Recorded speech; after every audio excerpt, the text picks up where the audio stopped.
عليكم، ازيكم عاملين ايه؟ النهارده بقى معانا فيديو جديد. الفيديو بتاعنا النهارده حلو قوي ويوم ترفيهي، قضينا وقت حلو جدا. ده من ضمن البرنامج بتاعنا في الرحله، وكان اليوم الترفيهي في الاكوا بارك.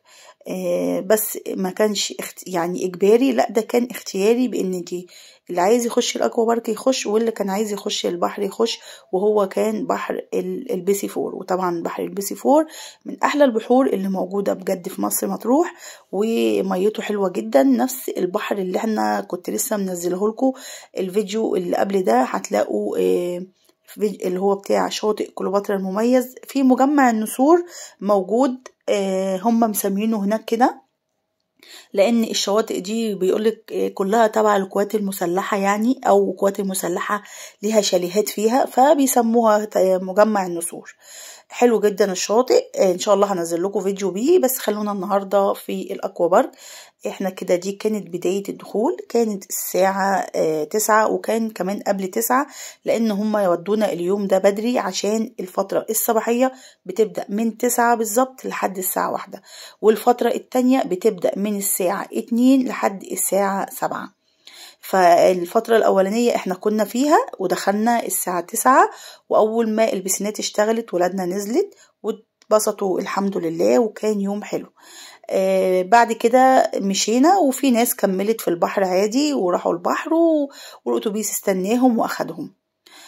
واحنا اللي روح برضو في الاتوبيس، لان انت ده برنامج ليكي، مسؤول هو عنك، يوديكي ويجيبك ويعمل لك كل حاجه انت بتكوني عايزاها. ده من ضمن البرنامج. طب لو انت بقى حابه تطلعي بقى وراحه مطروح لوحدك ومش مع شركه، فانت حابه تروحي تقضي يوم، فانا هقول لك بقى السعر كام. انا معرفش السعر طبعا تبع الرحله كام، لان دي حاجه احنا دافعينها من الاول. لو انت متابعه فيديوهاتي، ولو انت مش متابعاها، انت بتدفعي مبلغ للرحله كامل، وهو عليه كل حاجه بقى، مالكيش دعوه هو هيدفع كام ما يدفعش كام، مالكيش دعوه بحاجه.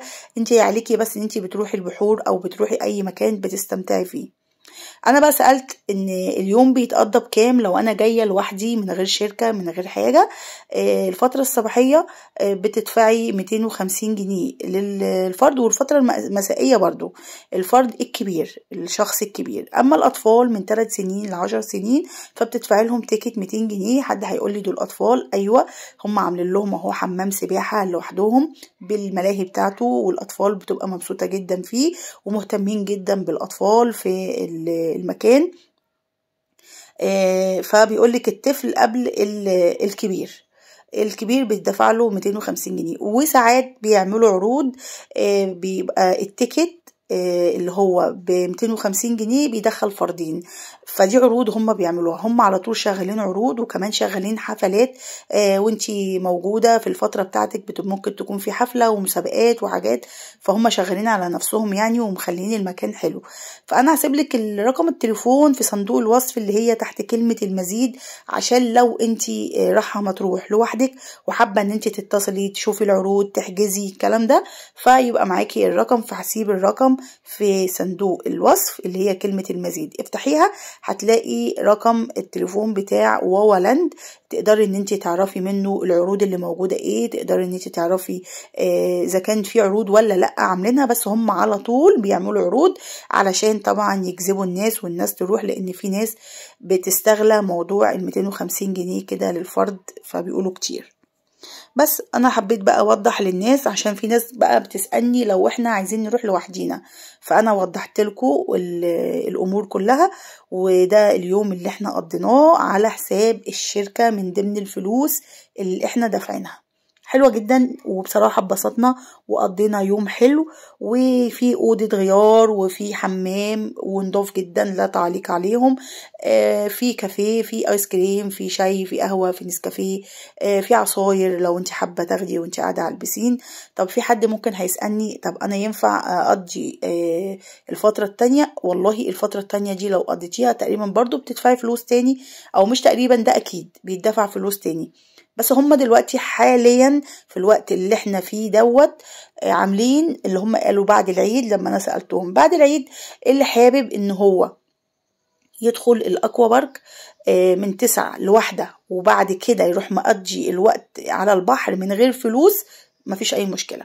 يعني مثلا لو انتوا 4 افراد ودفعتوا مثلا كبار، انا هتكلم على كبار، ودفعتوا مثلا 1000 جنيه، فانت هتقضي من 9 لواحدة في البسين، وبعد كده تروحي تقضي على البحر من الساعة 1 لحد الساعة 7 في البحر بس. فهم عاملين العروض دي عشان في ناس بتستغل الكلام ده، لو هي لوحدها مش في شركة، بس اكيد هتقضي يوم حلو يعني هنا وهنا في البحر وفي البسين.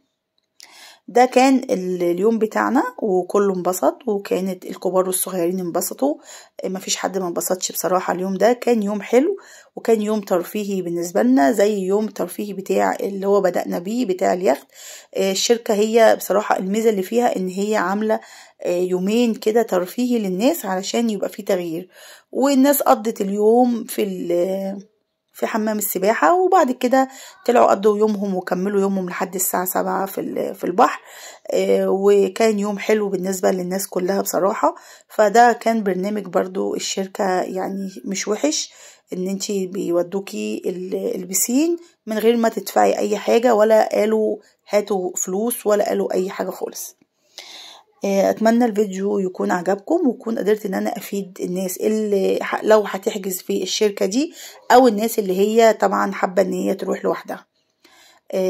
ان شاء الله اسيب لكم الرقم بتاع واوا لاند في صندوق الوصف زي ما قلت لكم، عشان اللي حابب يستفسر عن اي حاجة تسألوهم هم بقى، وهم هيقولوا لكم على العروض بتاعتهم ويقولوا لكم على كل حاجة، عشان في ناس ممكن تكون عارفاها وناس ممكن ما تعرفوش. اتمنى الفيديو يكون عجبكم، وان شاء الله اكون قدرت ان انا اوصل لكم اي حاجة او اي معلومة ممكن تدور في دماغكم وتسألوا عنها. ولو حابين اي استفسار ممكن تكتبوا لي تعليقات، وانا هرد عليكم في التعليقات. اشوفكم بقى على خير ان شاء الله في فيديو جديد. سلام عليكم.